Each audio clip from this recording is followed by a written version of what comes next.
Hello students, कैसे हैं आप सब। तो आज इकोनॉमिक्स की तीसरी क्लास में, थर्ड क्लास है ये, जिसमें मैं आपको आरबीआई के टूल्स बताऊंगी। इससे पहले वाली सेकेंड क्लास में मैंने आपको रिजर्व बैंक ऑफ इंडिया यानी कि आरबीआई के बारे में सारी इन्फॉर्मेशन दे दी थी कि कैसे हिस्ट्री थी, कैसे बनी थी, आरबीआई के फंक्शन क्या थे। ठीक है, तो आज ये थर्ड क्लास आपकी होने वाली है, जिसमें मैं आपको जानकारी दूंगी कि इन्फ्लेशन को कंट्रोल करने के लिए आरबीआई के क्या क्या टूल्स हैं। तो ये जो क्लास है तो इन्फ्लेशन से रिलेटेड कि कैसे इन्फ्लेशन को यहाँ पे कंट्रोल किया जाता है। लेकिन मैं आरबीआई को पढ़ा रही थी तो मैं भी आरबीआई को ही कंप्लीट करना चाहूँगी। जो इन्फ्लेशन को कंट्रोल करने के लिए दो पॉलिसी होती है, एक होती है फिस्कल पॉलिसी, एक होती है मॉनेटरी पॉलिसी। तो आरबीआई कौन सी पॉलिसी बनाता है? वो बनाता है मॉनेटरी पॉलिसी, मनी से रिलेटेड जो पॉलिसी बनाता है, मनी को कंट्रोल करने का काम करता है, इन्फ्लेशन को कंट्रोल करने के लिए, डिफ्लेशन से लड़ने के लिए, फाइट करने के लिए, कॉम्बैट करने के लिए।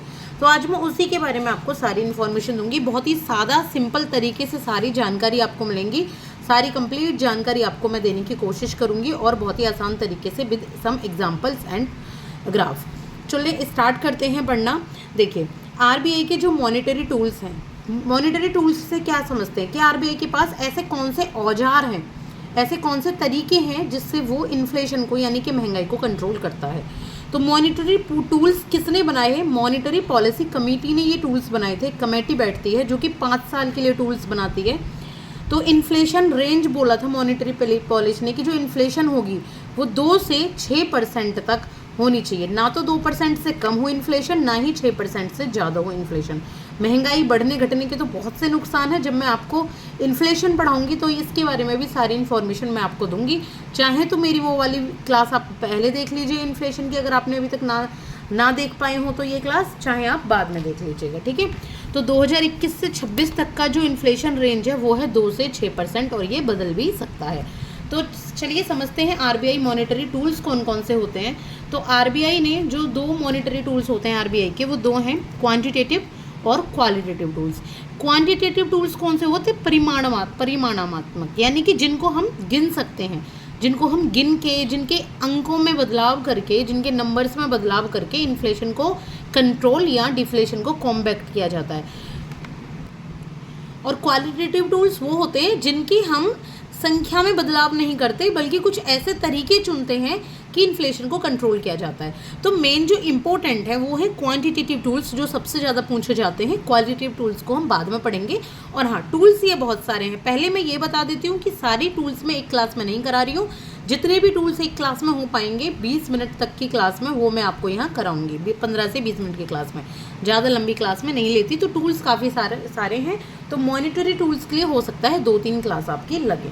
तो अब क्वांटिटेटिव टूल्स को जनरल या इनडायरेक्ट टूल्स भी कहते हैं। कौन कौन से हैं क्वांटिटेटिव टूल्स, पहले इजीली समझ लेते हैं और पेपर पेन लेकर आप बैठ सकते हैं और आप इन्हें खुद लिख भी सकते हैं। तो पहला है रिजर्व रेशियो। रिजर्व रेशियो कौन कौन से होते हैं? एक तो होता है सीआरआर, एक होता है एसएलआर। सीआरआर का मतलब होता है कैश रिजर्व रेशियो और एसएलआर का मतलब होता है स्टैट्यूटरी लिक्विडिटी रेशियो। अगर आपको इनकी फुल फॉर्म नहीं मालूम है तो मैंने देखिए फुल फॉर्म नहीं दी हुई है, आगे दे रखी है, आप वहाँ से लिख लीजिएगा, वरना इतनी नॉलेज आप खुद भी रखिए और यहाँ सर्च करके खुद से लिखिए। इसके बाद है ओएमओ। ओएमओ का मतलब होता है ओपन मार्केट ऑपरेशंस। क्या होता है? Open market operations. इसके बाद है एलएएफ। एलएएफ का होता है लिक्विडिटी एडजस्टमेंट फैसिलिटी। सबको मैं आपको बताऊंगी पूरा डिटेल में विद एग्जांपल्स, तो डोंट टेक टेंशन। तो एलएएफ जो होता है लिक्विडिटी एडजस्टमेंट फैसिलिटी, इसी के ये पार्ट है। Repo rate, reverse repo rate, LTRO, TLTRO और एसटीएलटीआरओ, सबको मैं डिटेल में आपको बताऊंगी। इसके बाद है एमएसएफ यानी कि मार्जिनल स्टैंडिंग फैसिलिटी, जिसको मैं अभी आपको बताने वाली हूँ। ठीक है, आगे की क्लासेस में। तो चलिए सबसे पहले जो हम समझेंगे क्वांटिटेटिव टूल्स में, वो हम समझेंगे रिजर्व रेशियो को, कि रिजर्व रेशियो क्या होता है और इसमें सीआरआर और एसएलआर क्या होता है। तो देखिए, सबसे पहले रिजर्व रेशियो समझने के लिए हमें समझना होगा एनडीटीएल। एनडीटीएल क्या होता है? सुना होगा आपने। एनडीटीएल होता है net demand and time liabilities. तो ये net demand and time liabilities क्या होता है, हम इसको डिटेल में समझते हैं। देखिए, बहुत ही आसान सी लैंग्वेज में पहले मैं आपको समझा रही हूँ, चाहे यहाँ लिखा हो या ना लिखा हो। बैंक में जब कोई भी पर्सन पैसे जमा करने जाता है, XYZ पर्सन, मैं आपको एक पेज पर इसको समझा देती हूँ अभी, एक सेकेंड। ये देखिए, यहाँ मैं आपको एनडीटीएल को समझा रही हूँ बहुत ही आसान तरीके से। तो क्या होता है एनडीटीएल में, मान लीजिए कोई एक पर्सन है, उन्होंने बैंक में पैसा जमा कराने गया है, वो पर्सन एक बैंक में पैसा जमा कराने गया है और उसने 1000 रुपये जमा कराए बैंक में, ठीक है। अब कोई और पर्सन भी गया है बैंक में पैसा कराने, उसने भी 1000 रुपये जमा कराए, तो बैंक के पास कितने हो गए, 2000 रुपये हो गए।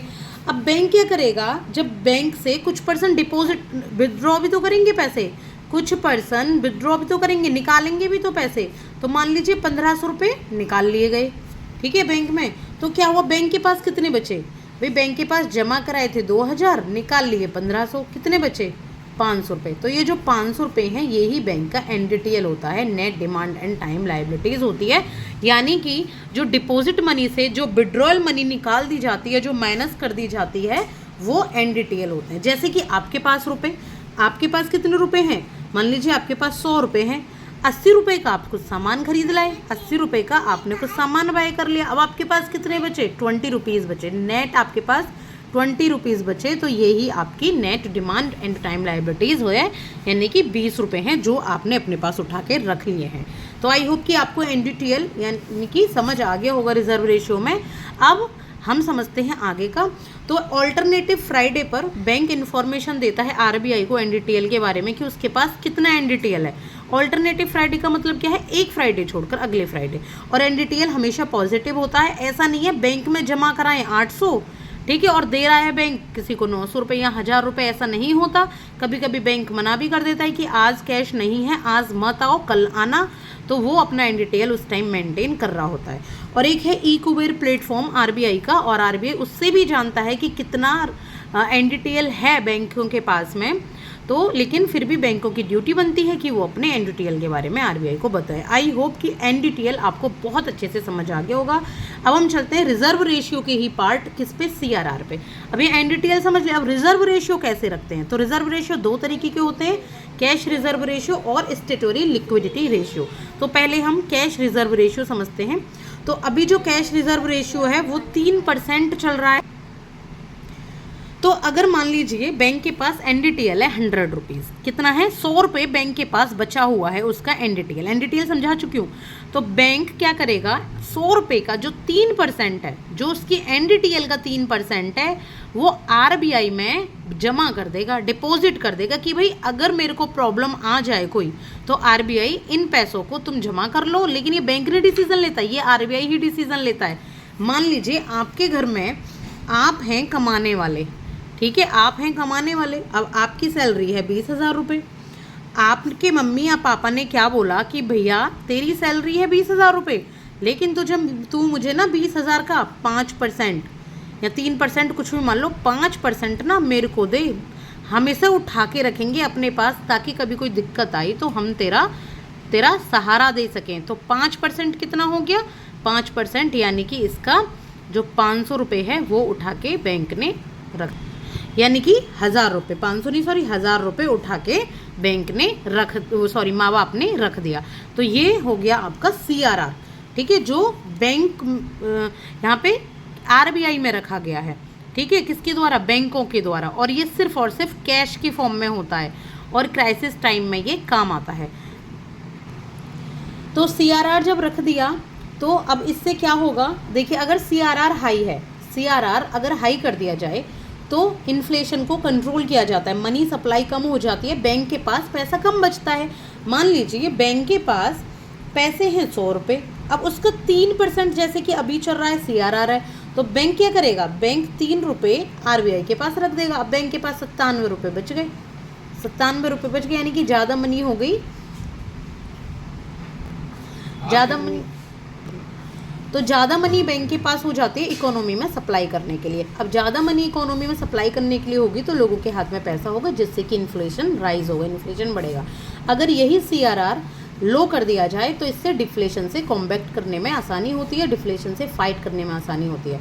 सीआरआर अगर कम है, जैसे कि अभी 3% सीआरआर चल रहा है, तो बैंकों के पास ज़्यादा पैसा होगा तो वो यहाँ पे ज़्यादा मनी सप्लाई कर पाएंगे। अगर मान लीजिए 6% आरबीआई सीआरआर बढ़ा दे तो यहाँ पे बैंकों को 6 रुपये रखने पड़ जाएंगे आरबीआई में, जिससे उसके पास सिर्फ और सिर्फ 94 रुपये बचेंगे मनी सप्लाई के लिए। और ये 94 भी नहीं बचते, अभी जब मैं आपको एसएलआर समझाऊंगी तो उसमें से ये पैसे भी थोड़े से बैंक अपने पास रखता है, तब जाकर मनी सप्लाई हो पाती है इकोनॉमी में। तो सबसे पहले बहुत इंपॉर्टेंट बात जो CRR में आती है वो है कि RBI इसके ऊपर कोई इंटरेस्ट पे नहीं करता, क्योंकि RBI बल्कि इस मनी को सुरक्षित रूप से रखता है ताकि ये क्राइसिस टाइम में बैंक के काम आए। दूसरा, बैंक इस मनी पर कोई भी प्रॉफिट अर्न नहीं करता। ये जो आइडिया था CRR का, ये आया JM कीनेस ने बताया था ये आइडिया, जो कि ब्रिटिश इकोनॉमिस्ट थे। और फर्स्टली जो ये आइडिया यूज़ किया ये किया है US फेडरल बैंक ने, और जो कि USA का सेंट्रल बैंक है। ठीक है, जैसे हमारा RBI बैंक हो गया ना, और SBI अगर इस चीज़ को यूज़ करे तो सेम ऐसे US फेडरल बैंक ने पहले इसको यूज़ किया USA के जो सेंट्रल बैंक था उसमें। और ये RBI एक्ट 1934 के अंतर्गत इसके सारे प्रोविजंस आते हैं। अब बात करेंगे SLR की, स्टेटोरी लिक्विडिटी रेशियो की। ठीक है, तो स्टेटोरी लिक्विडिटी रेशियो क्या होता है? सबसे पहले अभी जो करंट रेशियो चल रहा है वो चल रहा है 18%, और बैंकों के पास जितना NDTL है, यानी कि जितना पैसा बैंक के पास बचा डिपॉजिट माइनस विड्रॉयल हटा के, उसका 18% बैंक क्या करेगी? अपने पास रखेगी। क्या करेगी? अपने पास रखेगी। कैसे रखेगी अपने पास, वो मैं आपको बता देती हूँ एक बार बहुत ही आसान तरीके से, फिर मैं आगे बढ़ती हूँ। तो ये देखिए, मान लीजिए एक पर्सन है रमेश, उसके पास हैं 10,000 रुपये। कितने हैं? 10,000 रुपये। अब उसके मम्मी पापा ने ये बोला था, पिछले एग्जाम्पल से ही हम ऐड कर देते हैं, उसके मम्मी पापा ने ये बोला चल भी 1,000 रुपये हमारे पास रख दे, कभी कोई प्रॉब्लम आई, क्राइसिस आई तो हम तो इसमें हेल्प कर देंगे। ठीक है, 1,000 रुपये रख दिए। अब रमेश के बहुत सारे खर्चे हो गए, 9,000 रुपये रमेश के पास खर्च हो गए, 1,000 रुपये माँ बाप के पास उसने रख दिए। अब अचानक से रमेश को इमरजेंसी में ज़रूरत पड़ने लगी, कोई चोट लग गई है, उसको हॉस्पिटल जाना है और इमरजेंसी में रमेश को ज़रूरत पड़ गई है। तो रमेश माँ बाप को फ़ोन कर रहा है, वो फ़ोन नहीं उठा रहे। अब रमेश के पास एकदम से कैसे 1,000 रुपये आएंगे? रमेश के पास तो एक भी पैसा नहीं है। तो रमेश को उस टाइम पे लगेगा काश मैं अपनी पॉकेट में 500 रुपये यहाँ रख लेता, या कुछ मनी अपनी सेव करके अपने पास भी रखता। ठीक है, सारे पैसे खर्च ना करता, या मम्मी पापा से थोड़े से पैसे अलग से लेके अपने पास रख लेता, तो मेरे अभी इमरजेंसी में बिल्कुल काम आ रहे होते थे और बिल्कुल लिक्विड फॉर्म में होते, यानी कि मैं उसे साथ के साथ खर्च कर सकता। तो ये होता है आपका SLR। चलिए अब इसको कनेक्ट करते हैं बैंक के साथ में। ठीक है, तो बैंक ने क्या किया? बैंक ने 3% का CRR किसको कर दिया? CRR कैश की फॉर्म में रख दिया RBI के पास। अब पैसा बचा बैंक के पास, यानी कि 97 रुपये, 97 रुपीज़। 3% तो बैंक ने रख दिया 100 में से, 100 NDTL मान के हम यहाँ चल रहे हैं बहुत ही सिंपल तरीके से। 18% यानी कि 18 रुपये बैंक ने अब अपने पास रख लिए। ठीक है, अपने पास उठा के रखिए बहुत ही क्राइसिस के टाइम के। तो अब बैंक के पास बचेंगे सिर्फ और सिर्फ 79 रुपीज़ इकोनॉमी में सप्लाई करने के लिए। ठीक है, लेकिन इसमें ज़रूरी नहीं है कि ये कैश की फॉर्म में रखे जाएं, इसको गवर्नमेंट सिक्योरिटीज़ या कैश या गोल्ड या टी बिल्स के, यानी कि ट्रेजरी बिल्स के रूप में भी रखा जाता है। गवर्नमेंट सिक्योरिटीज़ क्या होती है वो मैं भी आपको समझाने वाली हूँ आगे। इसके बाद मैं गवर्नमेंट सिक्योरिटीज़ ही आपको समझाऊंगी बहुत ही आसान तरीके से। ठीक है, तो SLR क्यों रखा, चलिए हम एक एग्जाम्पल देख लेते हैं। यहाँ पे देखिए, अभी वही एग्जाम्पल है जो मैंने आपको बताया था। गोविंद के पास 2,000 रुपये थे, इमरजेंसी पड़ी, उसकी मम्मी ने फ़ोन नहीं उठाया, तो क्या किया? 1,000 रुपये गोविंद ने अपने पास उठा कर रख लिए हैं अपनी पॉकेट में। इसको ही SLR कहते हैं, बैंक अपने पास रख रहा है। ठीक है, अब बैंक इसके ऊपर प्रॉफिट भी अर्न करता है, क्योंकि देखिए जब गोल्ड की फॉर्म में अगर बैंक SLR को रखता है, 18% SLR रखिए, हो सकता है बैंक के रेट, गोल्ड के रेट एक दिन में ही इंक्रीज़ हो जाए, 2 दिन में इंक्रीज़ होता है, तो बैंक को रखना तो 18% ही है ना अपना, तो बाकी का प्रॉफिट वो कमा सकती है इससे, सिर्फ 18% अपने पास रिजर्व करके। और जो CRR और SLR दोनों को ही जब मिला के क्या बोला जाता है? Fractional reserve. दोनों को ही फ्रैक्शनल रिजर्व कहा जाता है, और ये कभी भी SLR 40% से ज़्यादा नहीं होता। और सेम वही CRR की तरह, अगर SLR हाई है तो इन्फ्लेशन को कंट्रोल करने के काम आता है, अगर SLR लो है तो डिफ्लेशन करने के काम आता है। सोचिए, थोड़ा सा सोचिए कि क्यों। देखिए, SLR अगर हाई होगा, अगर गवर्नमेंट कह देगी 18% की जगह 20% रख दो, तो बैंक के पास कम पैसा बचेगा ना फिर आगे इकोनॉमी में सप्लाई करने के लिए, लोन में देने के लिए। अगर SLR कह देगी बैंक 18% की जगह 10% ही रख लो, बाकी इकोनॉमी में सप्लाई कर दो, तो बैंक के पास ज़्यादा पैसा होगा कि वो ज़्यादा इकोनॉमी में सप्लाई कर पाएगी, लोग ज़्यादा खर्च कर पाएंगे। ठीक है, तो डिफ्लेशन से कंट्रोल मिलेगा। अब बात करेंगे यहाँ पे हम ओपन मार्केट ऑपरेशंस की। ओपन मार्केट ऑपरेशंस क्या होते हैं? देखिए, ओपन मार्केट ऑपरेशंस होते हैं जब गवर्नमेंट सिक्योरिटीज़ RBI के द्वारा सेल और परचेज की जाती है बैंकों के साथ में। आरबीआई क्या करता है, आरबीआई बैंक को कहता है कि बैंक ये लो गवर्नमेंट सिक्योरिटीज़, मुझे ना मनी दे दो, मुझे पैसा दे दो। तो एसबीआई से बोला पैसा दे दो, तो एसबीआई ने आरबीआई को 100 रुपीज़ दे दिए। आरबीआई ने एसबीआई से पैसे ले लिए, अब एसबीआई के पास बहुत कम पैसे बचे, तो यहाँ पे इन्फ्लेशन कंट्रोल करने के काम आता है ओपन मार्केट ऑपरेशन। ठीक है, अब आरबीआई को ज़रूरत नहीं पड़ती पैसे की, वो सिर्फ पैसा इसलिए लेता है ताकि इन्फ्लेशन को कंट्रोल कर पाए या डिफ्लेशन से लड़ पाए। अब डिफ्लेशन चल रहा है इकोनॉमी में, बिल्कुल भी महंगाई नहीं है, बहुत चीज़ें सस्ती हो गई हैं, तो आरबीआई क्या करेगा, आरबीआई कहेगा कि बैंक गवर्नमेंट सिक्योरिटीज़ मुझे वापस दे दो और ये अपना पैसा ले लो आप। तो बैंकों को जब पैसा दे दिया तो ये बहुत ओपन मार्केट चल रही है यहाँ पे, किसके साथ, बैंकों के साथ आरबीआई की, इसको कहते हैं हम ओपन मार्केट ऑपरेशंस। अब मैं आपको गवर्नमेंट सिक्योरिटीज़ को एक बहुत ही साधारण सी टर्म में समझा देती हूँ। मान लीजिए कोई भी गर्ल है ज्योति, उसके पास हैं 100 रुपये, उसकी मदर ने दिए हैं 100 रुपये कि जाओ और आप इससे मार्केट से कोई भी सामान लेके आ जाओ। ठीक है, मार्केट से सामान लाने के लिए बोला है, यानी कि उसको चिप्स लाने के लिए बोला है। अब ज्योति क्या करेगी, ज्योति मार्केट में जाएगी और चिप्स लाने के लिए 100 रुपये लेकर गई है, लेकिन मार्केट में ही ना उसको एक पर्सन मिल गया है, गवर्नमेंट ऑफिशियल या कोई भी इंसान, पर्सन, गवर्नमेंट का ही हमको इंसान जान लेते हैं, कोई भी इंसान, अमित शाह उनको मिल चुके हैं। तो उन्होंने कहा है कि आप मार्केट में जाके इन 100 रुपये को खर्च मत करो, चिप्स खरीद के क्या करोगे, आप मुझे इन पैसों को दे दो। तो ज्योति ये कहेगी मैं इन पैसों को आपको क्या दूं, मुझे क्या फ़ायदा मिलेगा। तो अमित शाह बोलेंगे कि आपको इस पर इंटरेस्ट मिलेगा 5% का। ठीक है, 7%, 5% जो भी इंटरेस्ट है, आपको इंटरेस्ट मिल जाएगा। तो ज्योति कहेगी चलो ठीक है, इंटरेस्ट तो मिल जाएगा 5% का, आप मुझे 105 रुपये वापस कर दोगे, लेकिन मैं कैसे मान लूँ कि आप मुझे ये पैसे वापस करोगे, कब करोगे, कैसे कैसे करोगे, मैं आपसे जाके कब मिलूँगी, कौन सी डेट होगी, तो मुझे लिख के दो। तो अमित शाह क्या करेंगे, एक पेपर लेंगे, एक पेपर होगा जिसका नाम होगा गवर्नमेंट सिक्योरिटीज़, और उस पर सारी इन्फॉर्मेशन, टाइम कब है, ज्योति को दिए हैं, किसके द्वारा दिए गए हैं और कब जाके ये इंटरेस्ट मिलेगा, तो वो दे देंगे ज्योति को। अब ज्योति इस पेपर को लेकर अपने घर आएगी और उसकी मदर कहेंगी भाई तू सामान क्यों नहीं लाई है, कहाँ है तेरे पैसे। तो ज्योति कहेगी मम्मा मैंने खरीद ली है गवर्नमेंट सिक्योरिटी, और ये गवर्नमेंट सिक्योरिटी के बदले मुझे मिला है एक पेपर। तो उसकी माँ कहेगी कहाँ है गवर्नमेंट सिक्योरिटी, कैसे। तो ये देखो पेपर, मेरे पास प्रूफ है। तो इसी प्रूफ को, ये जो गवर्नमेंट सिक्योरिटी में पैसा लगाया है, गवर्नमेंट सिक्योरिटी में पैसा लगाते क्यों है, देखिए गवर्नमेंट को पैसे की ज़रूरत होती है, गवर्नमेंट नीड्स मनी। तो गवर्नमेंट को जब पैसे की ज़रूरत होती है तो क्या करती है गवर्नमेंट, अपनी सिक्योरिटी मार्केट में निकालती है आरबीआई के थ्रू। किसके थ्रू, आरबीआई के थ्रू। अब लोग क्या करते हैं, इनको परचेज कर लेते हैं और अपना पैसा दे देते हैं, बाद में गवर्नमेंट इंटरेस्ट के साथ इनको पे कर देती है। गवर्नमेंट को क्या करना होता है यहाँ पे, गवर्नमेंट को यहाँ पे पुल बनाने होते हैं, गवर्नमेंट को यहाँ पे हाईवेज बनाने होते हैं, गवर्नमेंट को यहाँ पे इंफ्रास्ट्रक्चर डेवलपमेंट करना होता है, तो यहाँ से गवर्नमेंट पैसे भी अर्न करती है।